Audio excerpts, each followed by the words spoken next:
Serangkaian hari ulang tahun ke-48, Perumda Air Minum Tirta Mangutama Badung gelar cek kesehatan dan donor darah.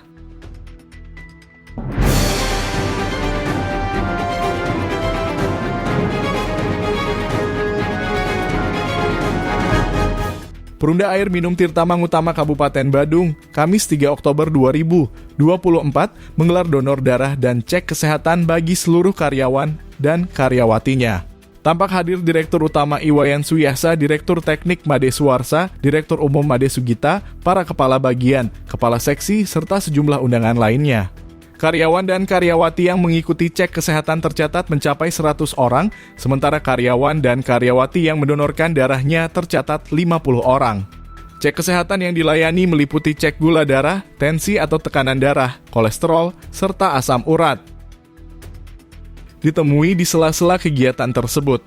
Dirut Wayan Suyasa yang didampingi Diru Made Sugita menyatakan, donor darah ini dilakukan serangkaian ulang tahun ke-48 Perumda Air Minum Tirta Mangutama yang puncaknya jatuh pada 21 Oktober 2024 mendatang.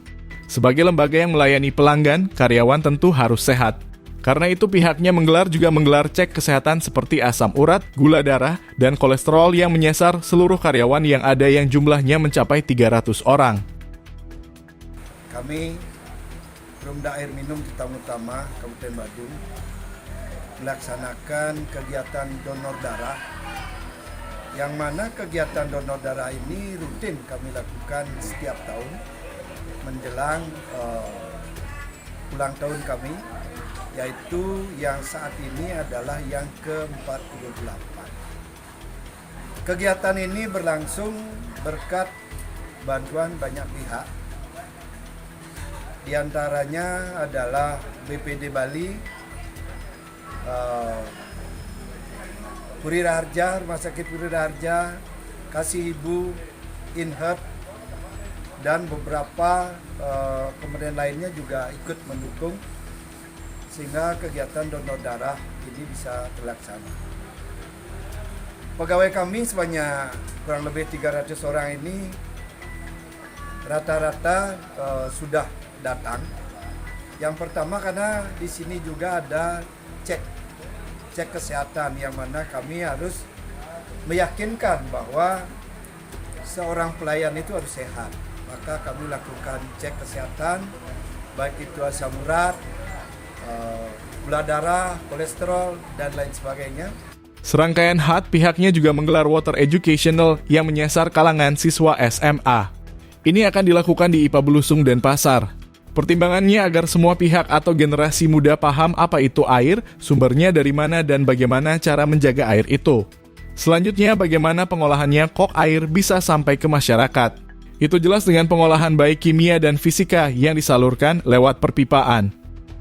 Dan juga di samping kegiatan donor darah kami lakukan water education, yang mana kegiatan water education ini adalah memberitahukan kepada masyarakat. Dan sekarang sasaran kami adalah murid sekolah menengah atas dari Petang dan Abian Semal, akan kami lakukan di IPA Pengolahan di Belusung.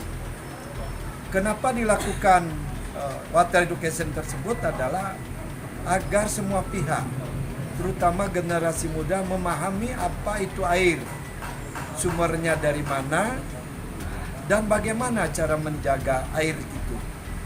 Nah, selanjutnya adalah bagaimana pengolahannya. Kok air di sungai itu bisa sampai di masyarakat? Wah, itu harus diolah dengan pengolahan baik kimia maupun fisika.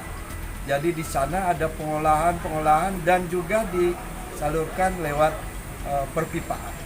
Soal kendala, Suyasa menyatakan hingga kini pihaknya masih kekurangan air baku yang diolah.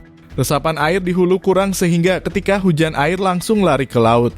Pelayanan pun jadi terganggu. Banjir pun mengganggu pelayanan karena air menjadi keruh.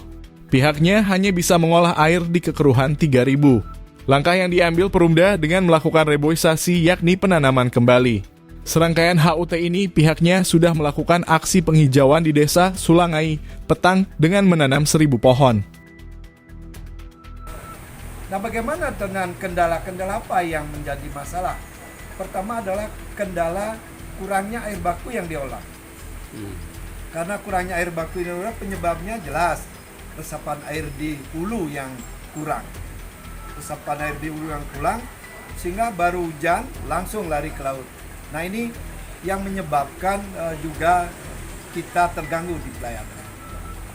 Bagaimana kalau banjir? Banjir juga menyebabkan terganggu pelayanan karena di sungai itu airnya keruh. Bahkan NTU-nya di atas 10.000.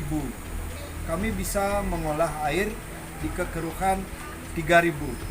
Jadi dengan adanya banjir akibat hujan yang langsung bisa lari ke sungai karena tidak ada tanggul-tanggul. Terus langkah PDAM itu apa kalau menangani itu? Langkahnya adalah melakukan reboisasi atau penanaman hutan. Kemarin kami sudah lakukan di hulu, yaitu daerah pegunungan di Petang, tepatnya di Desa Selangai. Kami melakukan penanaman 1.000 pohon bekerja sama dengan desa adat, bekerja sama dengan Perbekal Selangai.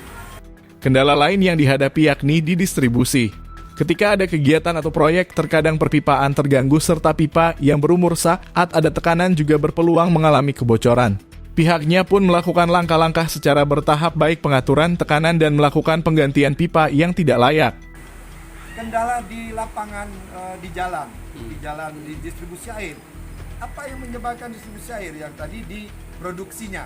Sekarang distribusinya adalah di perpipaan kita. Kadang ada kegiatan di jalan, itu juga perpipaan kita terganggu. Begitu juga dengan adanya pipa yang mungkin umur pipa dan sebagainya, ada tekanan yang tinggi. Tekanan yang tinggi itu selalu kami juga lakukan langkah-langkah secara bertahap, baik bertahap dengan melakukan pengaturan tekanan dan juga melakukan penggantian terhadap perpipaan yang kurang layak. Dari Perumda Air Minum Tirta Mangutama Badung di Jalan Bedahulu Denpasar, reporter Nyoman Sarmawa melaporkan.